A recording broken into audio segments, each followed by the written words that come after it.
Hello, my name is Blazkin, and welcome to my Eula video. In this video, I'm going to be talking about her builds, her teams, her playstyle, and, well, of course if you're wondering about whether or not you should pull for her, well, hopefully this video can help you out. And with that being said, let's just jump right into it. So, let's go ahead and start with her builds. Weapons, of course, Pines is the best. The attack speed is pretty nice, although it's like not really that impactful until like higher refinements. So that's not really a big deal. But the attack and the physical damage bonus and the high base attack, of course, really good. Wolf's Gravestone, of course, is always really good. Skyward Pride is interesting on her. I'm of the opinion that Skyward Pride becomes significantly stronger with higher refinements. So, you know, it's fine. Energy recharge is really good, so you can always use Skyward Pride, I think. And then, of course, Unforged. If you're running a Shielder, it's pretty good. If you're not, then it's still fine. I mean, 5-star stats, so yeah, it's okay. 4 stars. This is a pretty good weapon, you know. Elemental burst damage is really good. So, you know, if you were here during this event, this is very strong. Definitely highly recommend it. And then, of course, your craftable options are just Archaic. Aqua Maru is okay as well, actually, but that's not craftable. If you pull for this, it's pretty good. And then this one is fine. You know, ER is always good, but you know, you're always going to have damage problems, which is why Snow Tomb Star Silver is probably still her best craftable option. It's not amazing or anything, really not that great, but it's better than nothing, I guess. So with artifacts, 4-piece Pale Flame is her best option. You know, getting this up for your burst is pretty easy. Maintaining it is hard, but it's usually not very necessary. It's very strong, of course. If you wanted to, you can go 2 Pale Flame and 2 Bloodstain for that. But generally speaking, 4 Pale Flame is just better. But you know, you might have Bloodstain pieces if you're farming for Noblesse, so you can always consider 2 Bloodstain, 2 Pale Flame. Of course, main stat and substats are pretty normal, you know, physical damage bonus, crit, attack. You can run ER, technically. I think it's a bit rough if you're running ER. You know, you can go look at the calculations for how much ER you should want to hit, but generally speaking, you know, you can just use Favonius weapons or whatever to bridge ER gaps. Attack percent's definitely the way to go. But yeah, of course, substats, crit rate damage, attack percent, ER, just normal stuff, really. She doesn't want any EM, of course, doesn't really help her, but, you know, pretty normal stuff. You do want some ER for her, but you can bridge any ER gaps you have with Favonius weapons, so we'll talk about that later. Talent priority, of course, you should definitely get these 2 up. Your E has Shred on it, right, for cryo and physical, and it goes up until level 10. And then, of course, your burst is most of your damage, right? She does do a pretty considerable amount of damage on her normals as well, if you have a really strong weapon. But yeah, I mean, if you have like a burst focus weapon, like the fish, then, well, her normals are going to be hitting much less hard. So just starting off with the teams here, I mean, they're pretty simple. You can run Eula with an Electro is generally what happens, right? Some sort of Electro application off field, whether it's Raiden or Fishcl. Those are the 2 main ones, of course. If you're a little bit more hipster, you can go Lisa or something, you know, get that defense shred, but I wouldn't recommend it, right? So I have both of those teams, you know, being showcased.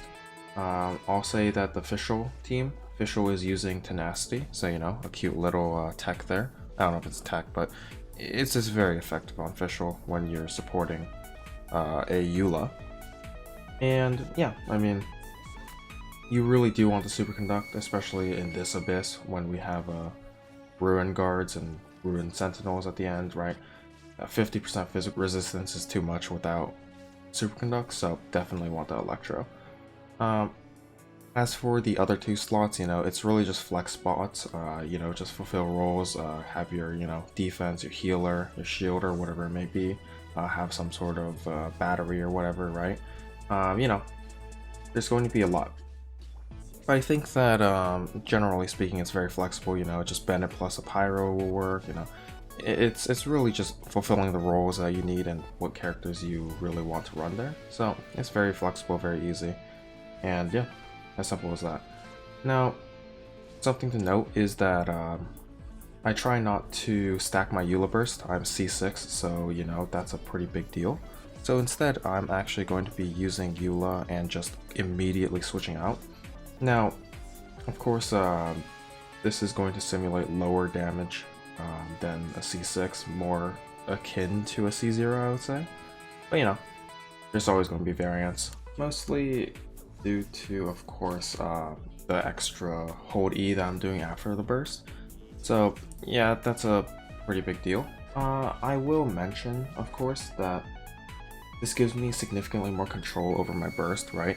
I'm able to aim my burst very precisely compared to when you have to have the full uptime of 7 seconds where you're just trying to stack the burst. I'm not doing that, so I can actually aim my burst and not miss. You might miss.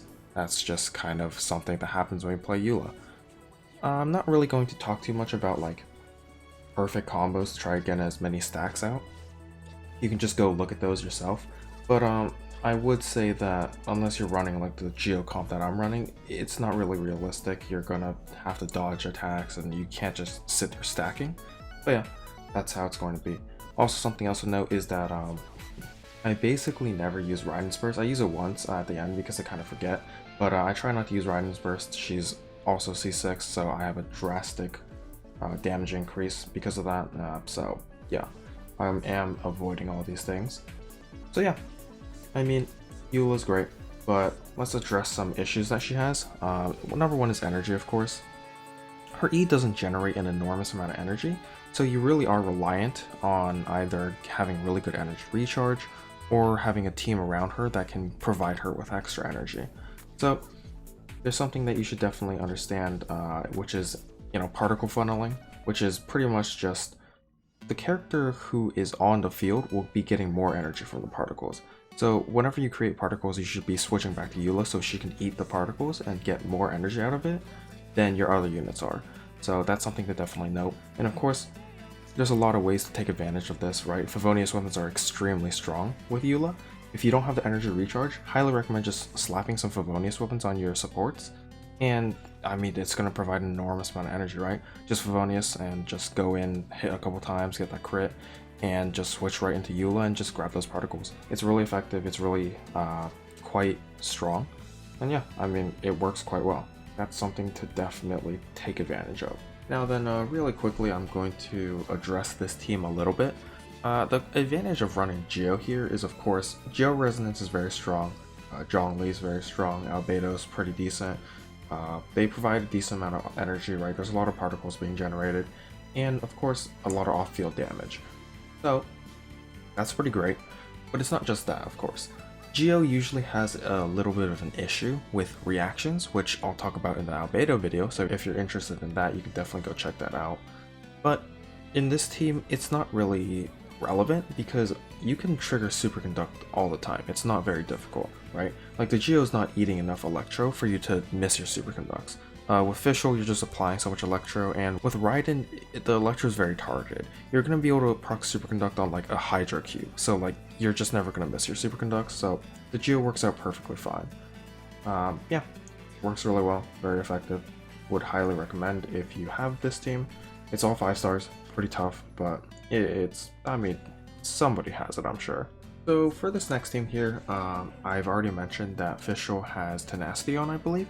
So yeah, works really well on her. You procs it really easily, you know, it's going to be a great buff for Eula. Very nice. Venti is here just for Chamber 2, really. Like, well actually, I should mention that Venti can also regenerate energy, right? When his burst ends, if you infused it with Cryo, Eula's going to get 15 energy back, so pretty nice. Definitely a cool little synergy there, but not necessary, of course. You can always replace him with somebody else. He's literally here for Chamber 2, honestly. And Diona should be running Favonius, but I don't have another one leveled up, so I just slapped Elegy on her. Elegy buff doesn't matter too much, I would say. The EM, of course, is irrelevant. 20% attack is there, but it's not an enormous amount of extra damage, let's just say. So yeah, I mean, generally speaking, this team's quite good. You know, great battery from Diona. She provides a decent amount of energy. I have a bad habit of holding her E. You should probably just tap it, honestly. But yeah, I mean, Favonius weapons everywhere is recommended, you know, if you don't have the ER. If you do have the ER, of course, you can start dropping them for other more useful weapons, but I think Favonius weapons are extremely good. It just lets you kind of ignore ER in your build. Very nice. Very nice. But yeah, I think this is a fairly cheap comp. Venti can be replaced pretty easily. He's not really here for any specific reason. So yeah, I mean, I think you can definitely see Eula plus Electro plus 2 others is really the formula you're looking for with our team comps.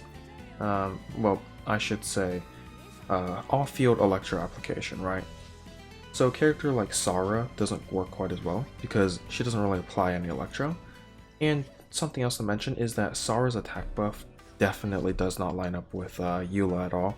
It's just going to fade before Eula's burst pops, and of course Eula's burst doesn't really snapshot until the blade actually starts to animate on the explosion, I think. I'm actually not even sure where it snapshots on the animation, but in any case, it's at the very end of the burst, so you're not going to have Sara buff off for that, so definitely not going to work. Of course, the all-stars in the game, Bennet and like plus a pyro will work perfectly fine on this team, you know. Maybe it'll cause some overloads here and there, but like it doesn't really matter. It's very clear that Bennett's going to be good on this team. So to conclude, I think Eula is just a really, really good DPS right now. I think she definitely needs help, right?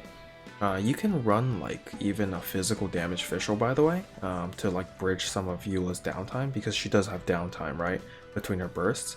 But you know, then you might have energy problems, etc, etc, so it's something for you to decide.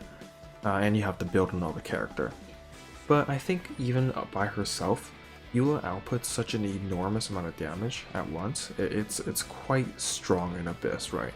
Like, if you can one-shot you know, a Ruin Guard, you know, which I think I definitely could, you know, just popping the burst, holding E, and then having a Bennet buff, it's probably doable, right? It's gonna be hard, I think. It's probably quite close, but I think it's doable. And if that's the threshold you're able to reach with Eula, then she's going to be an amazing DPS. Of course, there's a lot of, you know, nonsense that can happen, you know, missing her burst and things. You put all your eggs in one basket, you're bound to get punished. But I think that just goes with Eula, and honestly speaking, the variance isn't that high, right? Like, you're usually not going to miss her burst, so if you do, you can just reset the chamber. It's not that big of a deal. If you're looking to really go deep into Abyss, I think Eula's fairly good. You know, her playstyle really suits Abyss, I would say. You just have to know the ins and outs of not having no energy on her.